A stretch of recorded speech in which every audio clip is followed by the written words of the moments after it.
કેમ છો વિદ્યાર્થી મિત્રો? આજે આપણે ફરીથી મળીએ છીએ પાંચમા લેક્ચર પ્રવેશનો પાંચમો દાખલો ઉદાહરણ 25. ટાઈમ બગાડ્યા વગર દાખલો ગણવાનું શરૂ કરીએ, ફટાફટ પૂરો કરીએ. આ દાખલામાં પણ અમુક પોઈન્ટ્સ નવા છે. એમાં પહેલું તો તમે અહીંયા જોઈ શકો છો, મૂડી ખાતું અને ચાલુ ખાતું બે ખાતા બનાવ્યા છે. સાહેબ કેમ બે બનાવ્યા, કેવી રીતે ખબર પડે? ટેન્શન લેવાનું નહીં. અંદર પાક્કા સરવૈયાની અંદર મૂડી ખાતાની બાકી પણ આપી છે, ચાલુ ખાતાની બાકી પણ આપી છે. તો મૂડી અને ચાલુ બંને આપ્યું હોય તો બંને બનાવવાના. તો સાહેબ ચાલુ શું લખવાનું? શાંતિ શીખવાડો. આ દાખલો શરૂ થઈ આવડી ગયો. ચાલુ અને મૂડી કોઈ ફરક નથી. જે મૂડી લખતા હતા ને એ બધું ચાલુ લખવાનું. જેટલી વસ્તુ મૂડી લખતા હતા એ બધું ચાલુ લખવાનું. કઈ બાજુ લખવાનું? જે બાજુ મૂડી લખતા હતા એ જ બાજુ ચાલુ લખવાનું. કશું જ નવું નહીં. હા, પણ મૂડી અહીંયા લખવાની. મૂડી સિવાયની બધી વસ્તુ ચાલુ લખવાની. એટલે ચાલુ ખાતું થઈ ગયા. ચાલુ ખાતાના નિયમમાં બહુ કશું છે નહીં. મૂડી ખાતાની બધી આઈટમો લખવાની ચાલુ ખાતામાં. આગળ જઈએ, દાખલો ગણીએ, મજા લઈએ. ભવ્ય અને દીપ 5 અને 3 ના પ્રમાણમાં નફો નુકસાન વહેંચતા ભાગીદારો છે. તો ભવ્ય અને દીપ 5 અને 3 પહેલા તો લખી નાખો, કોઈ ઝંઝટ જ નહીં. આગળ વિચારીએ શું કહે છે. પાકું સૂર્ય આપ્યું છે જેને આપણે જોવું નથી. આપણે સીધા જતા રહીએ વધારાની માહિતી પર. વધારાની માહિતીમાં વેદાંગ ફર્નિચર 50 રૂપિયાનું ધંધામાં લાવે છે. સાહેબ 50 રૂપિયાનું ફર્નિચર ધંધામાં લાવે છે. શું કરવાનું આપણે? સિમ્પલ. ધંધામાં કઈ બી લાવે મૂડી કહેવાય. ફર્નિચર લાવે, ફર્નિચર ખાતે ઉધાર. તો અહીંયા લખવાનું ફર્નિચર. કેટલાનું લાવ્યો?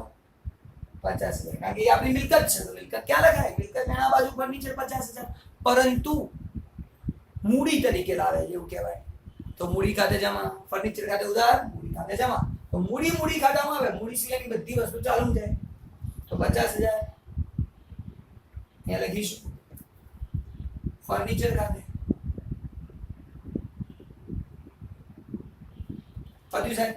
પૂરું. પહેલી અસર પતી ગઈ. પહેલો હવાલો પૂરો થઈ ગયો. આગળ જઈએ. અંદર ફર્નિચર આપ્યું નથી. જો પાક્કા શ્રેયમાં ફર્નિચર આપ્યું હોત તો બે ફર્નિચરનો સરવાળો કરી લખાય. અહીંયા ફર્નિચર જ નથી. એક જ ફર્નિચર લાવે છે. બીજો હવાલો આપ્યો છે. લેણદારોમાં 40,000 લેણદારો એ વેદાંગ પોતે છે.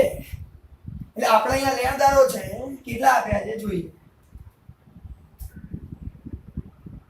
એ લેણદારો આપણને આપેલા છે 80,000 રૂપિયા. હવે આ 80,000 માં 40,000 એ પોતે છે. એટલે હવે એ કહે છે ભાઈ ટેન્શન ના લો, તમે મને પૈસા ના આપશો, એ પૈસા મારી મૂડી ગણી લો. હવે હાલતા નહીં. તો જુઓ, માઇનસ વેદાંગ પોતે 40,000, નીચે વધ્યા 40,000. હવે હાલવા નથી એટલે એનો મતલબ કે હવે એ મૂડી થઈ ગઈ. તો મૂડી તરીકે અહીંયા લખવું પડશે લેણદારો ખાતે. હવે આપણે એ લેણદારો ચૂકવવાના નથી કારણ કે વેદાંત પોતે છે. વેદાંત કહે છે આ પૈસા મૂડી તરીકે મૂકી રાખો. એટલે લેણદાર ઘટી ગયા અને મૂડી વધી ગઈ. તો મૂડી ખાતે જ જમા કરવાનું આવશે. આગળ જઈએ. બીજું એ વેદાંગને ભવિષ્યમાં 1/5 ભાગ આપવાનો છે. આ વેદાંગનો ભાગ કેટલો? 1/5 ભવિષ્ય. આગળ જોઈએ શું કહે છે. વેદાંગ 30,000 રૂપિયા રોકડા પાઘડી તરીકે લાવે છે.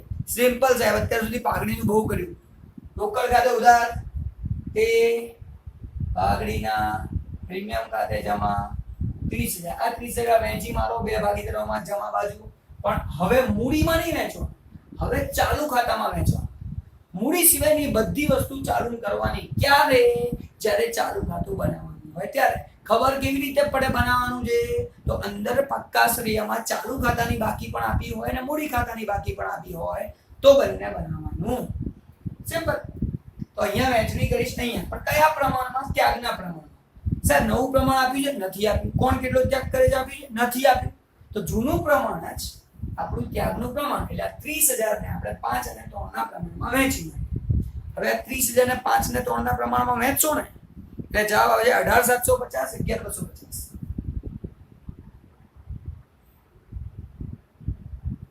અહીંયા લખીશ પાઘડીના પ્રીમિયમ ખાતે વેચાઈ ગયા. સિમ્પલ. અત્યાર સુધી આમ ન લખતા, હવે ડાયરેક્ટ આવડવું જોઈએ. રોકડ ઉધાર લખી નાખો, એને ક્રોસ વેચી માનો. વેચી માટે ત્યાગના પ્રમાણ. આ ત્યાગનું પ્રમાણ કેમ માન્યું? અહીંયા માહિતી નથી આપી એટલે જૂનું પ્રમાણ ત્યાગનું પ્રમાણ માની લેવાનું.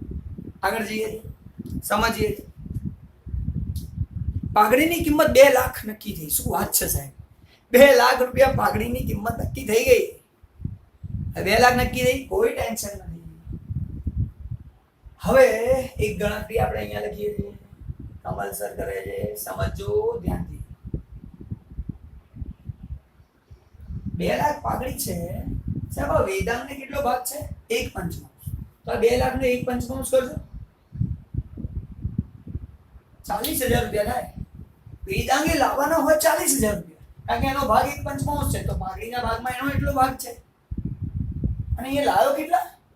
30,000. ના ચાલે, 10,000 રૂપિયા બાકી છે.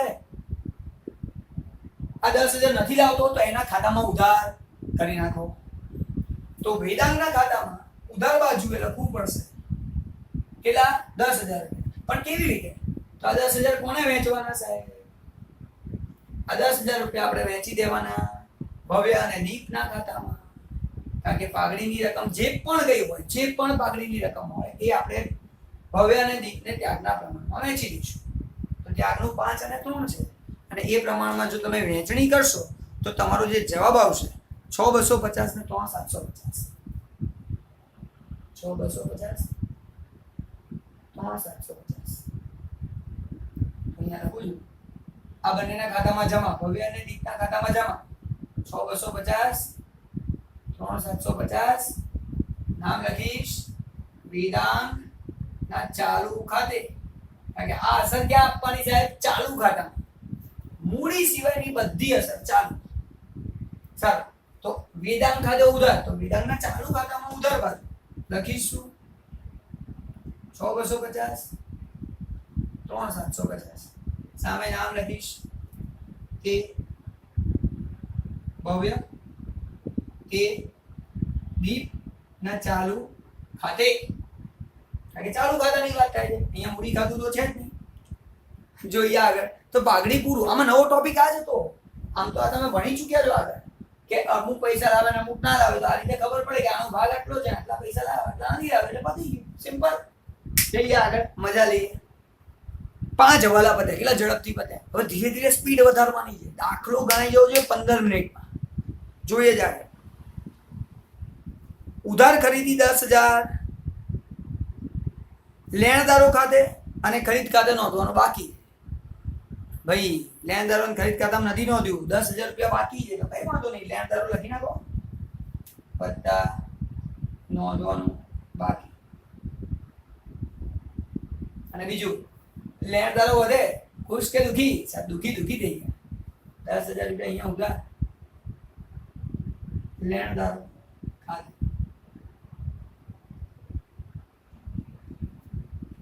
એટલે દુખી કેમ? લેણદારો વધે તો દુખી. સિમ્પલ. અને આની રકમ બહાર લખીને 50,000 રૂપિયા. સિમ્પલ. પતી. લેણદારોનો હિસાબ પૂરો. 30,000 ના માલ સ્ટોકની કિંમત 24,000 છે.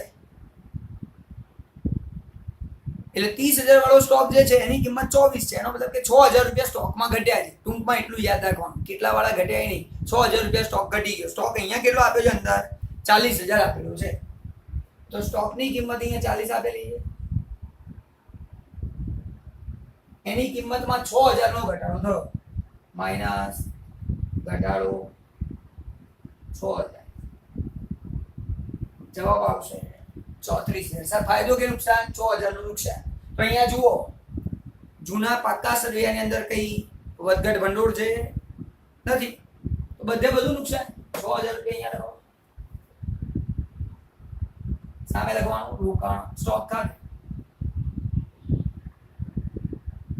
સ્ટોક ખાતામાં આ વસ્તુ લખી નાખવાની, જલસા કરવાના, મજા લેવાની. આગળ જોઈએ.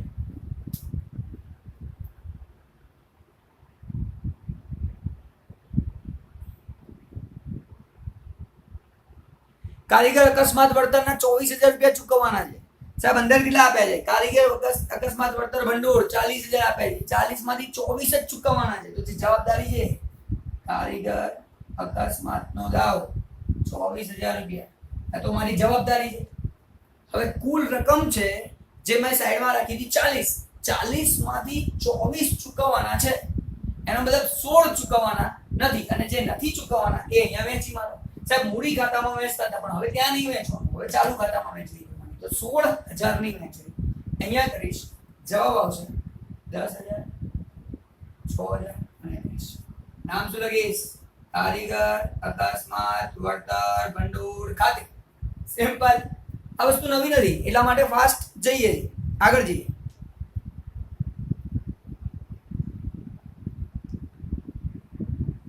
રોકાણોનું વ્યાજ મળવાનું બાકી છે 16,000 રૂપિયા. વ્યાજ મળવાનું બાકી છે સાહેબ, મજા આવી ગઈ.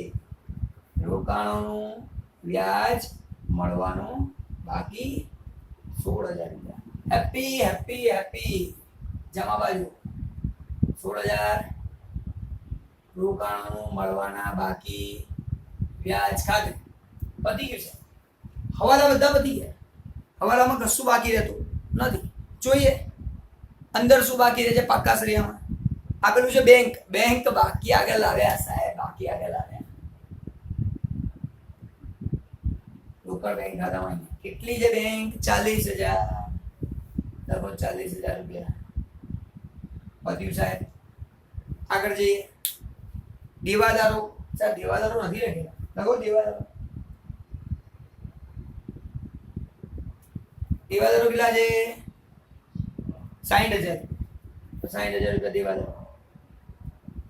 આગળ જઈએ. સ્ટોક સાહેબ, સ્ટોક લખાઈ ગયું. પછી મકાન બિલ્ડિંગ લખવું પડશે.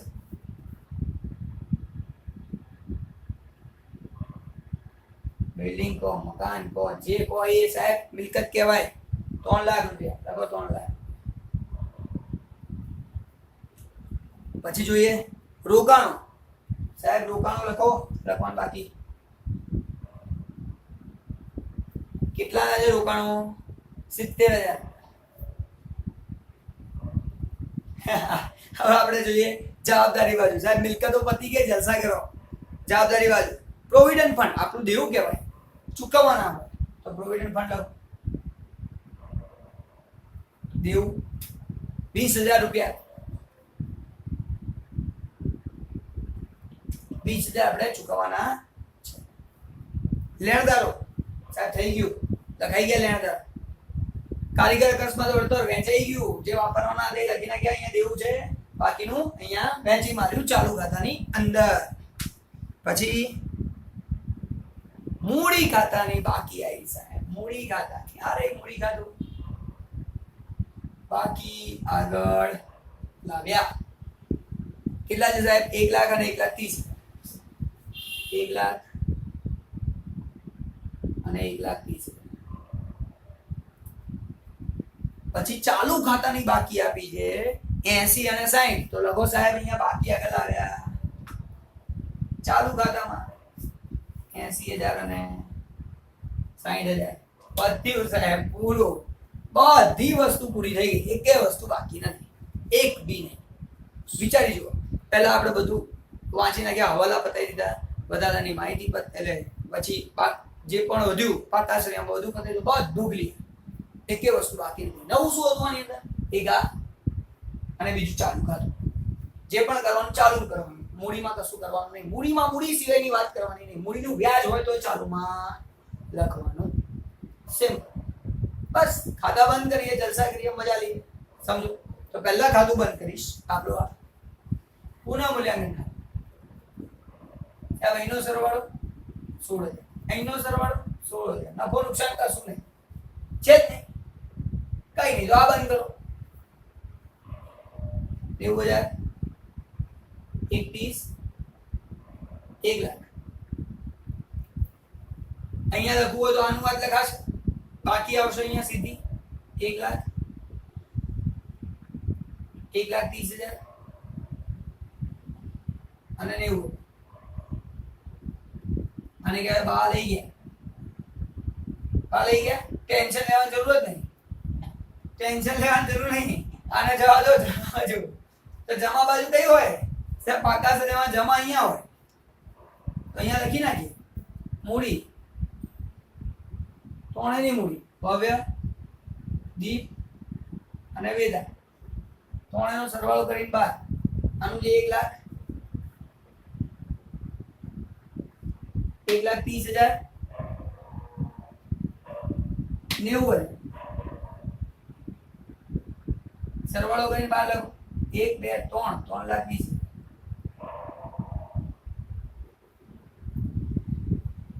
સાહેબ આનું ખાતું બંધ.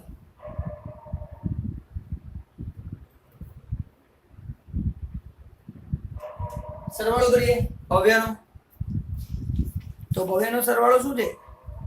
80,000 18,750 6,250 10,000 1,15,000. આનો સરવાળો આવશે 1,15,000. દીપની વાત કરીએ 60,000 11,250 37,50 અને 6,000. સરવાળો કરીએ 81,000. અહીંયા સાહેબ કશું છે જ નહીં વાત કરવા માટે, તો એટલી બાકી આવે. અહીંયા બાકી લખો, બાકી આગળ લઈ ગયા. સાહેબ આને લઈ જાઓ. આનું શું સાહેબ? અહીંયા નથી તો અહીંયા છે, સરવાળો કરો. અહીંયા 10,000 બાકી 10,000 બાકી આગળ લઈ ગયા. ક્રોસ સાહેબ બંને ક્રોસ કરવા પડે, સિમ્પલ. આ ક્રોસ જાય જમા બાજુ, પણ જમા નથી, જમા તો આ છે, અહીંયા લખવું પડશે. ચાલુ ખાતું ભવ્ય અને દીપ. ભવ્યના 1,15,000, દીપના 81,000. 1,15,000 અને 81 નો સરવાળો કરીને 12 જવા દો. એટલે 1,9,6,000 1,96,000 રૂપિયા જવાબ આવે. સાહેબ આ ઉધાર બાજુ, પણ ઉધાર ક્યાં હોય? અહીંયા ઉધાર હોય. અહીંયા લખવાનું વિદાંગના ચાલુ ખાતાની બાકી. હવે ચાલુ ખાતાની બાકી કેટલી છે? 10,000 રૂપિયા. 10,000 રૂપિયા. સાહેબ આ ખાતું બંધ કરો. રોકડ બેંક ભૂલી નહીં જવાનું. આનો સરવાળો 70,000. 70,000